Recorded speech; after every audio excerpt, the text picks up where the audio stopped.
കേരള ബ്ലാസ്റ്റേഴ്സിന്റെ season അവസാനിച്ചതോടുകൂടിയിട്ട് IFT news media കുറച്ച് റിപ്പോർട്ടുകൾ പുറത്തേക്ക് വിട്ടിട്ടുണ്ടായിരുന്നു. അതിനകത്ത് പ്രധാനമായിട്ടും പറഞ്ഞിട്ടുള്ളത് നമ്മുടെ കേരള ബ്ലാസ്റ്റേഴ്സിന്റെ ദൈനംദിന പ്രവർത്തനങ്ങൾ നിയന്ത്രിക്കുന്ന പദവിയിൽ നിന്നും നമ്മുടെ നിഖിലേട്ടായി മാറിയിട്ട് അഭിക് ചാറ്റർജിയാണ് വന്നത്. നമ്മളിത് കുറച്ച് നാൾ മുമ്പേ പറഞ്ഞിട്ടുള്ളതാണ്. നിങ്ങൾക്ക് ആർക്കെങ്കിലും ഓർമ്മയുണ്ടോ എന്നറിയത്തില്ല. കേരള ബ്ലാസ്റ്റേഴ്സിന്റെ ചീഫ് ഓപ്പറേറ്റിംഗ് ഓഫീസറായിട്ട് അഭിക് ചാറ്റർജിയെ നിയമിച്ചപ്പം ഓപ്പറേഷൻ ആക്ടിവിറ്റീസ് മുഴുവൻ ഇനി മുതൽ പുള്ളിയായിരിക്കും, അഭിക് ചാറ്റർജി ആയിരിക്കും ചെയ്യുന്നത്. നിഖിൽ പതിയെ പിന്മാറുമാണ് എന്ന് നമ്മൾ അന്നേ പറഞ്ഞിട്ടുണ്ടായിരുന്നു. പിന്നെ വേറെ ഒരു കാര്യവും പറഞ്ഞിട്ടുണ്ടായിരുന്നു. ഒഡീഷയിൽ നിന്നും താരങ്ങൾ കൂട്ടത്തോടെ ബ്ലാസ്റ്റേഴ്സിലേക്ക്, താരങ്ങളല്ല കോച്ചിങ് സ്റ്റാഫ് എന്ന് വെച്ചാൽ ഇന്റേണൽ സ്റ്റാഫ് കുറെ ഒഡീഷയിൽ നിന്നും ബ്ലാസ്റ്റേഴ്സിലേക്ക് വരും എന്ന് നമ്മൾ കുറെ നേരത്തെ പറഞ്ഞിട്ടുണ്ടായിരുന്നു. അതിപ്പോൾ IFT ന്യൂസ് മീഡിയ പറയുമ്പോൾ ഞാൻ ജസ്റ്റ് ഒന്ന് പറയുന്നേ ഉള്ളൂ. അന്ന് പറഞ്ഞപ്പം അത് വെറൊരു റൂമറാണ് എന്നെല്ലാവരും പറഞ്ഞിട്ടുണ്ടായിരുന്നു. പക്ഷേ ഇപ്പം കാര്യങ്ങൾ കുറച്ചൊരു കോൺക്രീറ്റ് സ്റ്റേറ്റിലേക്ക് വന്നിട്ടുണ്ട്.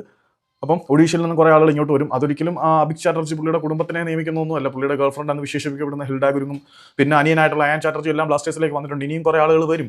അത് വേറെ ഒന്നും കൊണ്ടല്ല. അപ്പം അഭിക് ചാറ്റർജിയെ സംബന്ധിച്ചിടത്തോളം അദ്ദേഹത്തിന് കംഫർട്ടബിൾ ആയിട്ടുള്ള കുറേ ആളുകൾക്കൊപ്പം വർക്ക് ചെയ്യുമ്പം കുറച്ച് പ്രൊഡക്ടിവിറ്റി കൂടും. അതിപ്പോൾ നമ്മുടെ ഒരു മാനേജ്മെന്റ് പ്രിൻസിപ്പിൾസിനകത്തൊരു തിയറി ഉണ്ട്, ഫയോക്കിന്റെ തിയറിയാന്ന് തോന്നി, ഞാൻ മറന്നുപോയി.